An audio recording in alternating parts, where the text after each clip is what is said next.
All right, rock on. Good to see everybody. Hope you maybe got a spot of coffee. Looks like we're ready for the product session this afternoon. I'm very excited to welcome our Chief Growth Officer, Gil Sadeh. Gil, good to see you, my friend. Welcome to the stage. All the way from Tel Aviv, Israel.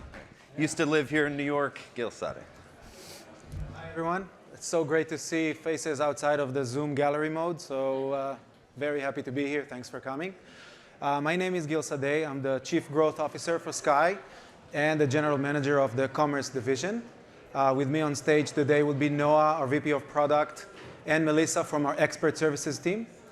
What we'd like to do today is to share with you a little bit, kind of a sneak peek into our product vision, how we're taking a lot of the things that were discussed today, a lot of the challenges and the opportunities that we see, how we translated them into our product vision and the product experience that you guys, our customers, our partners are benefiting from.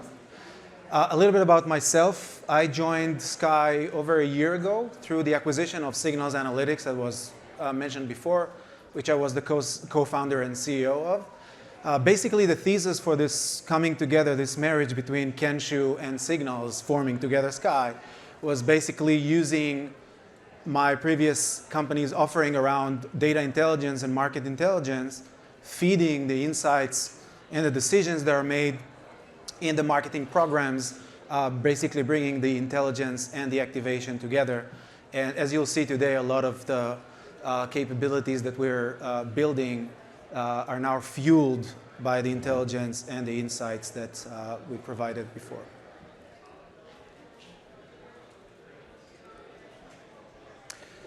So when we set to think about our product strategy for the next few years, we actually didn't think about our technology or data.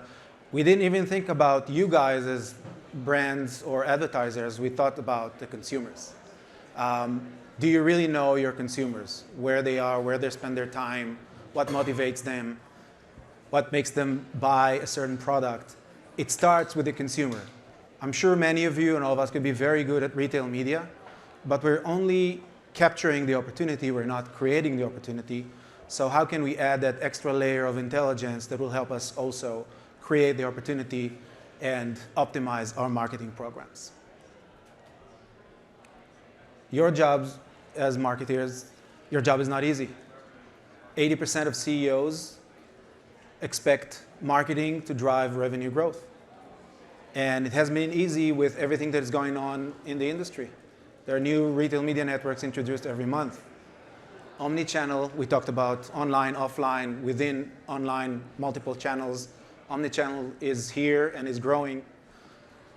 Consumers are much less loyal than before to a brand and to a channel, which makes it even more harder. Direct-to-consumer is on the rise. How you combine your direct-to-consumer operations with the e-retailer and marketplaces activity into a joint view. And digital is here to stay. There's no going back, obviously.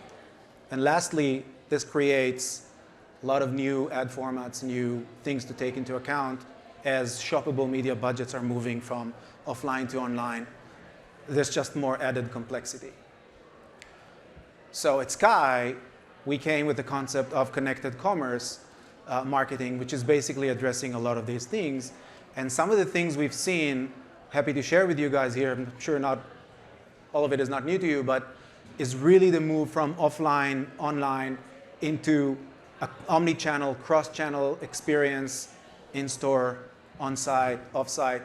This is a new norm that brands are adjusting and adapting to. Brands are moving from channel-centric teams around search, social, mobile sometimes, retail media, into joint teams, basically breaking down silos, which creates a lot of good opportunities, but also some complexity and knowledge that is required. Gone are the days where CPG marketing was mostly branding. It's all about full funnel. Everything, lines are blurry between branding and performance. It's all transaction at the end. Consumers can buy anywhere, everywhere. And if in the past, we as marketers and advertisers used to do what worked for us in the past based on our experience, this is no longer relevant. Things change so fast that you need to be more predictive, and you need to use data to infuse our decisions. And that's kind of a very important part you'll be hearing from us today. And lastly, with data privacy issues, the old attribution models collapse. We talked about it earlier. And the incrementality opportunity is great. How do we make sure that we can measure every decision we make in our program and look at the incremental growth of that decision? So to summarize what you're going to see today, we're basically trying to put the consumer at the center of how we build our platform. It starts with what we call the commerce intelligence. You're going to hear more in detail in some case studies today about how this is actually being used, but provide this 360 view of the consumer, the market intelligence, the competition landscape, and then using these insights to basically fuel the commerce marketing programs across different channels so you can actually cut through the noise. You can reach the relevant consumers, the relevant audiences, where they are with the right message they would probably that resonate with them. So we mentioned a few of the challenges, and these are the areas we're going to focus on today. So the first thing is really about how do we provide this big picture? How can we take all these data pieces that are out there about the product performance, about shopper behavior, audiences, rating and reviews, category data? How can we bring everything together, which is on its own, it's not an easy task, but how do you make sense of it? How you turn it into insights? And then looking at the omnichannel experience, there's a lot of opportunity to improve the coordination between the channels. You see like very low numbers on coordinated go-to-market across channels. So we're going to talk about that and how this could be done better and more efficiently. And then lastly, obviously, measurement. It's very important to measure. It's becoming more challenging, and we hope to kind of share with you a little bit about how what we do can improve that. So with that, I would like to call Noah from our VP product to the stage to share a little bit about where we're taking the company next and the product.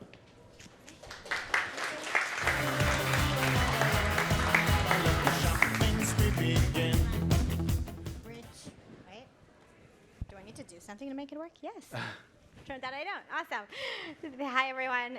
Great to see so many people in one place. So we're really excited to talk you through what we're planning. While we were sort of prepping for this event, I literally ran into this, and I think it resonated so much with how with what we're hearing from all of you, with how we're thinking about all of this.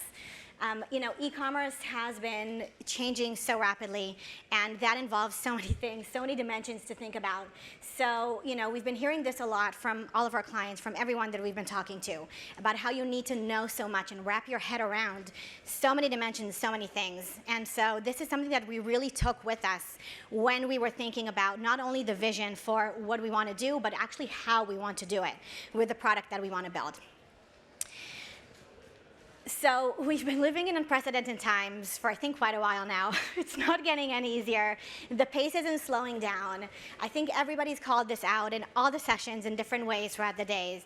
There are so many different things coming, from a new retailer becoming a publisher, like every minute, new data points, new data sources, new data types to even look at, new ad types, new crosses between channels. We can literally go on and on and on and on. And there's so many things going on. And all of this is happening while, that's not even the only thing that you need to deal with, because in the end, you're not alone in the market. You have your competitors. Your competitors are essentially facing the same problems, but also need to be achieving, similar goals. I think we heard earlier today, it's a SKU by SKU, face-to-face combat type of thing that you really need to be focused on. So from the SKU level up to the brand level, all these different dimensions, and your competitors as well, and figuring out what's going on there. And that's, again, as product people, what we always try to do is start with the problem, think about that, and then think about what can we build to really help support you.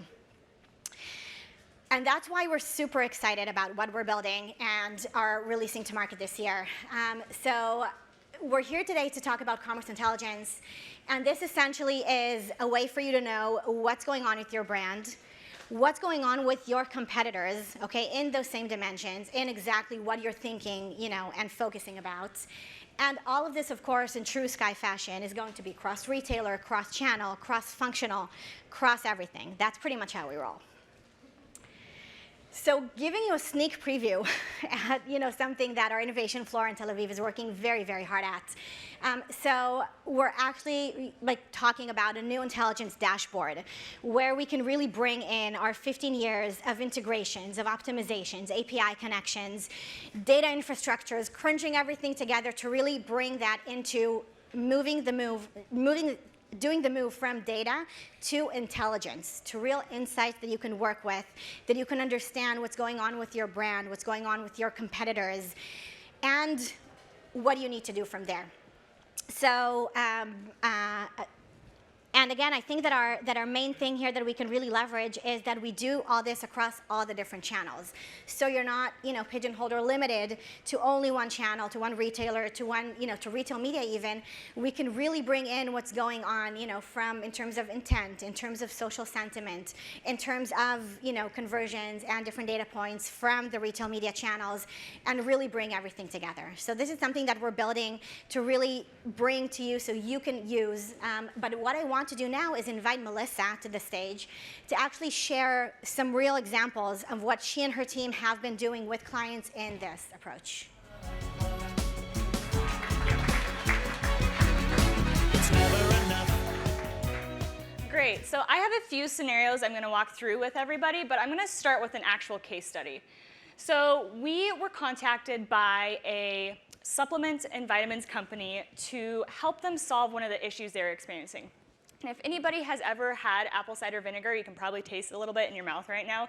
It's an experience. So they reached out to us and wanted to understand, based on what people were saying about it and based on the trends of their sales going down, what is happening? Because when they took their own competitive intelligence to understand what the competition was doing, it didn't seem like they were having the same issues that they were. So we did an analysis. We pulled some signals from what people were saying, the data we had, other channels, to really understand what was separating them from the rest of the brands.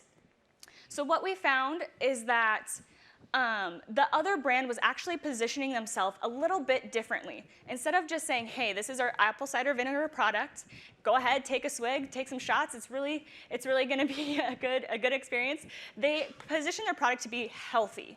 It was going to be a nutritious value for you. And so what this brand decided to do was actually change their messaging, not just on their content, but across their channels to align with how people were experiencing the other products. And what we started to see is the sentiment changed. People were going to this brand for a health product. And over time, we started to see much stronger sales results.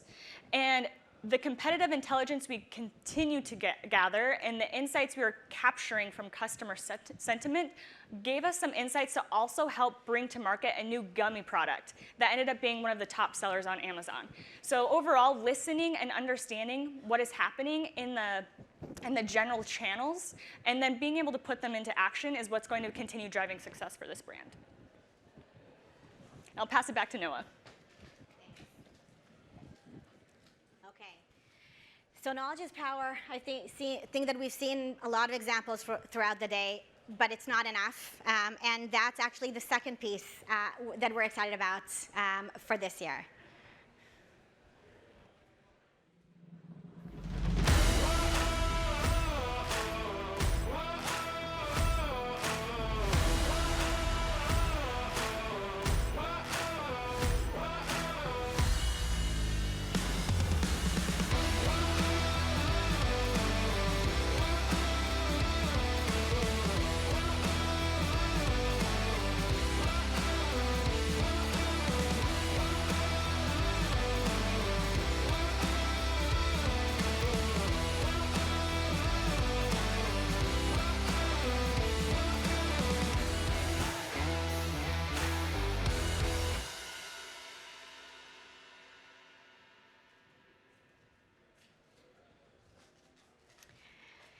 So knowledge is power, but it's not enough. That's why the second piece that we're super excited about is how we can help you really turn those insights into action. Not just know what to do, but actually execute on that. So essentially, we're talking about intelligence-driven optimization. We've, I think, been for a few years now in the world of data-driven optimization, where sort of we have a lot of little pieces of data, and we're doing a lot of sort of micro, local optimizations on. We're talking about something bigger than this here. Intelligence-driven optimization to really help take those deep insights and learning that you can take from data, turning into knowledge, and then apply that to your program. So essentially, we're saying there's an art to the science. We can take the science piece, we'll crunch the numbers, we'll bring those insights, we'll even bring your competitor insights, and then you can really figure out how you need to address that for your business, for your goals, and drive that action across your program, regardless of which channels you work on and how your budgets are spread. So I'll give you another sneak peek at the platform. And again, people are sort of already hard at work building this. So essentially, you can really configure your different triggers, right? The different data points, from data points to insights, really sort of decide what works for you, what do you want to use together, what are your scenarios, what are your goals and objectives that you want to drive to, what are the situations you want to respond to, and then completely tailor your response. Here, I think, is where, again, our 15 years of building so many different solutions, from, tools to algos and everything in between, really comes into play, because essentially we're helping you harness all of that in a way that makes the most sense for your business and your objectives. So you can do all of this and then tie that in the end to actually impact, to actually understand what worked, what didn't, tweak it, try again, and then in the end of all this, even automate this. So you're not limited to sort of one of these scenarios or one of these workflows. You can really figure it out and then iterate from there and then layer on additional dimensions that you want to tackle and you want to approach. So I'll hand it over back to Melissa for a few more examples, which really illustrate what you can do here. Thank you. Okay, so 2 examples. I think a lot of this will be really relatable to what your teams could be experiencing. So scenario 1 is we had a CPG brand reach out to us wanting to understand what do they do with their catalog? Are they supposed to advertise everything, everywhere, all the time? And it's not quite that black and white, right? So we decided we were going to use an approach that had 3 pillars to focus on, because it's really important to have these insights, but like a lot of the themes we've been talking about today, you have to know what to do with them. So we're going to take a look at what we're going to do about profitability, competitive intelligence, and product priority. So this first piece here, with profitability, it's going to be really important to take a step back and look at the bigger picture of your catalog. It can be really easy to look at, like a campaign return on ad spend, pair that with seeing sales growth, and come to the conclusion that profitable. But what we need to take a look at is something like the true ROI. What are some additional costs and fees? How are you spending on other channels? How is this product actually perform in your overall catalog? Because that larger equation is actually going to be your key to success in understanding this piece of the analysis. Secondly, competitive intelligence is going to be another piece of the puzzle that's going to be equally as important here. Because what this is going to do is it's going to paint a picture of the landscape for each channel that you're on. So whether you're using something like brand insights like we have for retail media, you're not only going to see the competition and how you stack up against them, but you're going to also have a better understanding of what the shopper experience is like, right? Like, what is it when they go to the channel and search for a keyword? What are they seeing? And then are there gaps that you can identify in here, whether it's variety or pricing, to kind of position yourself a little bit better within this big picture?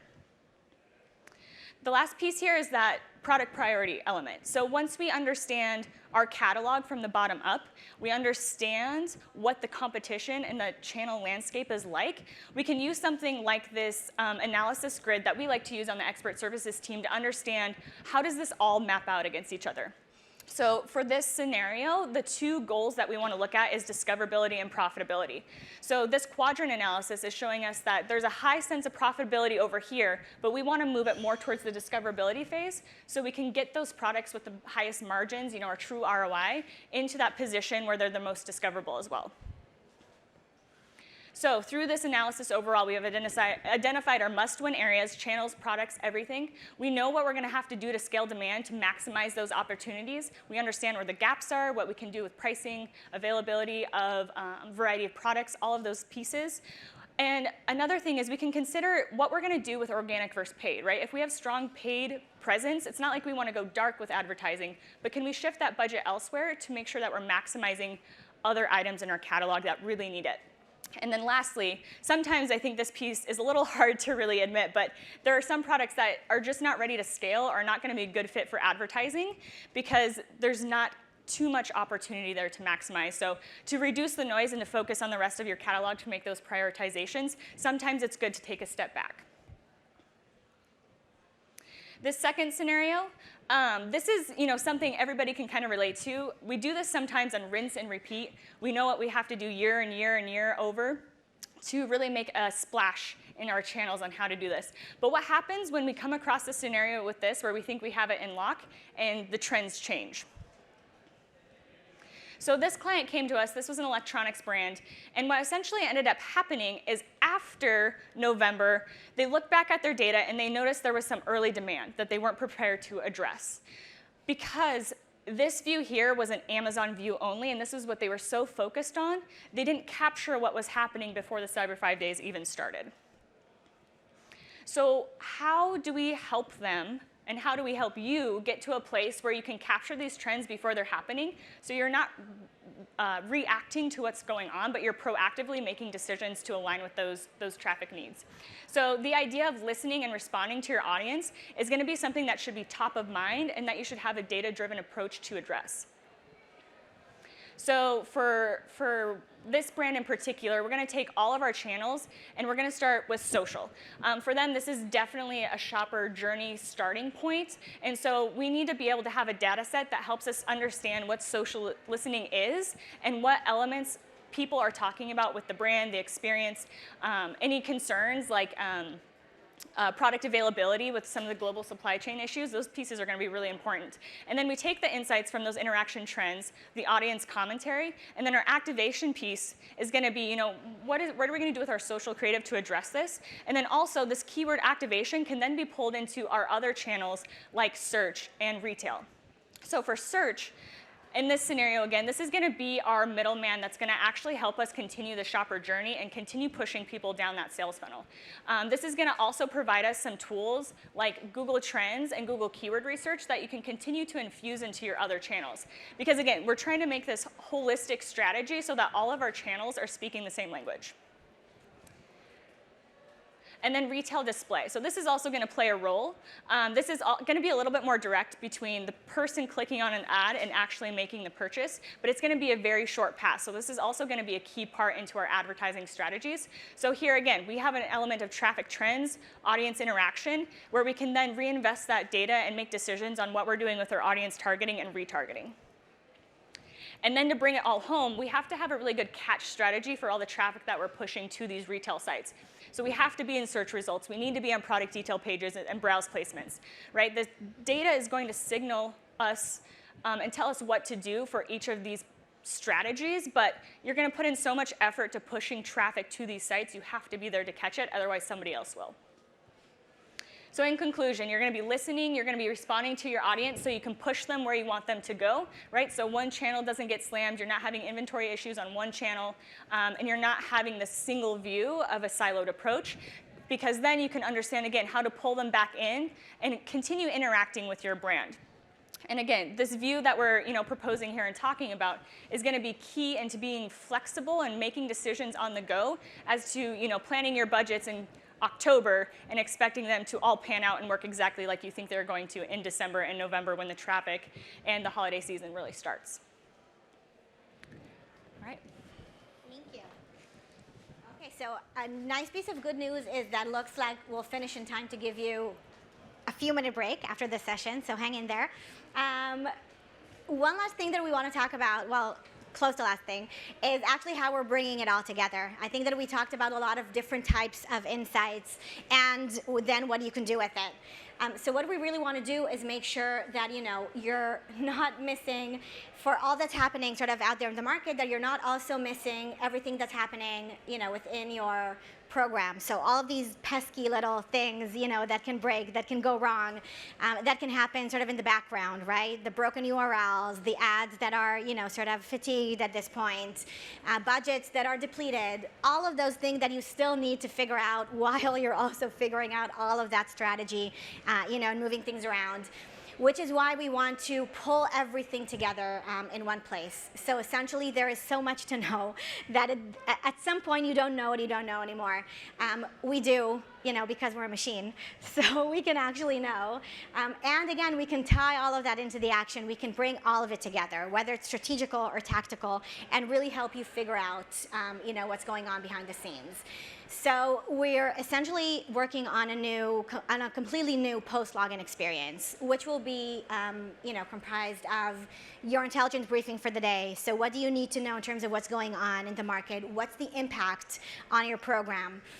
From there, also to see sort of your opportunities and watch-outs, okay? If you have time for 5 things, make sure it's this 5 things today, okay? So things don't go wrong while, your strategy is executing in the background. We'll also integrate, of course, some visual view, which can be customizable, tweakable. I think we released, end of last year, beginning of this year, our dashboards, which are pretty amazing. So sort of try to bringing in that type of view into your homepage experience. And even sort of add some industry best practices. Essentially, again, there's so many things that we have within the platform. We really want to make sure they're utilizing everything that you can.